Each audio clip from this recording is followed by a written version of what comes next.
Bonjour, bonjour. Alors, j'aimerais faire une petite vidéo ce matin sur le lien entre le jeûne, l'entrepreneuriat, la santé émotionnelle et le latte macchiato. J'essaie de me mettre au bon endroit pour que vous puissiez me voir. Voilà, je pense que là c'est bon. Je partage mon expérience avec vous qui est la suivante. Vous savez que j'ai arrêté le jeûne de 5 jours. J'ai fini mon jeûne il y a 3 jours, je crois, 4 jours maintenant. Et j'ai remarqué une chose qui est très très intéressante. Ce matin, j'ai pris un latte macchiato parce que j'adore boire des latte macchiato. Donc avant le jeûne, je buvais déjà des latte macchiato et je trouvais ces latte macchiato très bons, au niveau du goût, etc. Ce matin, je prends mon latte macchiato. Pour exemple, je suis allée chercher mon latte macchiato dans une station essence. En Allemagne, on a dans les stations essence des machines vraiment extra qui font des cafés, des latte macchiato. C'est pas la même chose qu'en France. Donc je vais chercher mon latte macchiato ce matin et je le bois. Et là, quelle n'est pas ma surprise, en fait, je me rends compte que ce latte macchiato n'a aucun goût. Un goût simplement d'eau. Euh, Même pas de goût de café, rien du tout. Donc j'ai été surprise, je me suis dit, tiens, c'est intéressant de percevoir ce goût différemment. Est-ce que c'est moi, ma perception, ou est-ce que c'est vraiment le latte macchiato? Je pense que c'est vraiment la composition du latte macchiato. En gros, tu bois que de l'eau avec une espèce de poudre, etc. Même si c'est pas ça, puisqu'ils mettent le café en grain dans la machine. Donc j'en viens pas sur la composition du latte macchiato, mais je pourrais discuter effectivement la, des produits industriels. Pardon. Bon, on en reparle. Donc je bois ce latte macchiato et je m'attendais à avoir ce même goût que j'avais ressenti avant le jeûne, qui était ce goût de plaisir, de délice quand je le bois, de sentir la composition du lait qui se mélange au café, etc. Rien de tout ça. J'ai trouvé ça extrêmement intéressant. J'en viens à vous donner le lien entre effectivement le jeûne, le latte macchiato, l'entrepreneuriat et la santé émotionnelle. Et je me suis rendu compte, effectivement, là je me suis posée, je me dis, ok, qu'est-ce que tu as associé à ce latte macchiato?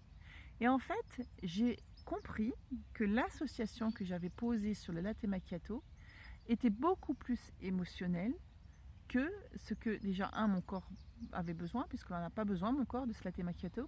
Par contre, j'associais à ce latte macchiato le plaisir d'avoir du temps, parce que j'aime bien le boire pendant que je roule, parce que j'associe aussi les pensées, les réflexions, etc. Donc j'ai associé toute une composante émotionnelle à ce latte macchiato. Ce qui fait qu'après le jeûne, puisque quand tu fais un jeûne, en fait, tu nettoies ton corps, tu vides ton corps, et donc tu vides aussi ton esprit, c'est un vrai nettoyage, eh bien, tu casses littéralement ce genre d'association aussi, puisque tu es presque dans un sevrage alimentaire, quasiment. D'accord? Donc j'ai cassé une association émotionnelle d'un produit qui m'attirait et qui venait en fait remplir certaines choses. Le lien avec la santé émotionnelle, c'est que tout simplement, quand on fait un jeûne, et c'est ce que j'ai remarqué, c'est qu'à un moment donné, euh, comme l'histoire de ce latte macchiato qui vient mettre en fait un espèce de pansement ou un couvercle sur quelque chose qui est là mais dont on ne touche pas réellement du doigt, j'ai remarqué qu'effectivement ce jeûne m'a permis, mais ça peut être autre chose dans le développement personnel, m'a permis tout simplement de comprendre qu'il y a une thématique qui était là, qui n'a pas été touchée, qui n'a pas été regardée, et qui a été compensée avec ce latte macchiato. Je ne sais pas si vous suivez mon raisonnement. Donc le lien avec la santé mentale, c'est aussi que quand on est entrepreneur, il faut prendre soin de sa santé mentale. Ça peut être fait à partir du jeûne, mais à partir de phases de développement personnel, de prise en compte de qui je suis à l'intérieur, de comment je fonctionne, etc. Et surtout de dans quelle zone et dans quel domaine de ma vie et même surtout dans le business, je vais créer des associations alimentaires, je vais créer des associations de toutes sortes pour remplacer, pour mettre des petits couvercles sur des thématiques que je ne vais pas voir. Et forcément, il y a beaucoup de choses qui se passent de manière inconsciente parce que on le fait, c'est des automatismes. On est dans cette routine-là, vous voyez.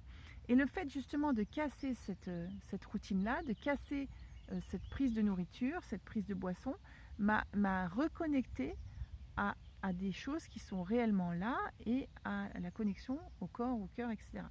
Donc j'ai trouvé ça extrêmement intéressant puisque ça laisse la place à des thématiques, à des émotions, à des choses qui sont là et dont il faut s'occuper quand on est entrepreneur pour pouvoir avancer dans la vie et puis pour pouvoir atteindre aussi ses objectifs et puis avoir une vie émotionnellement plus saine. Voilà.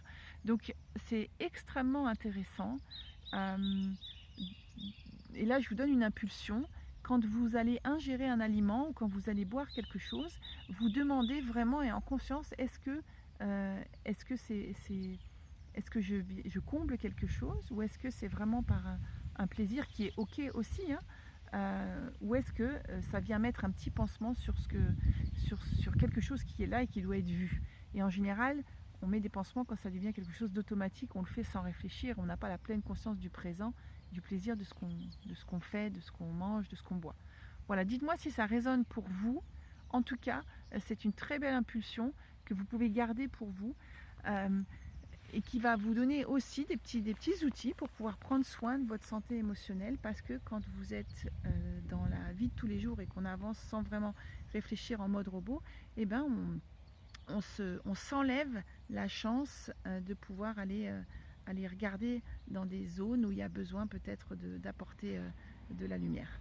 Voilà, je vous souhaite une très très belle journée, prenez bien soin de vous et si cette vidéo résonne pour vous, eh ben, je vous invite à commenter dans les commentaires et me dire comment vous expérimentez ça et ce qui a parlé pour vous.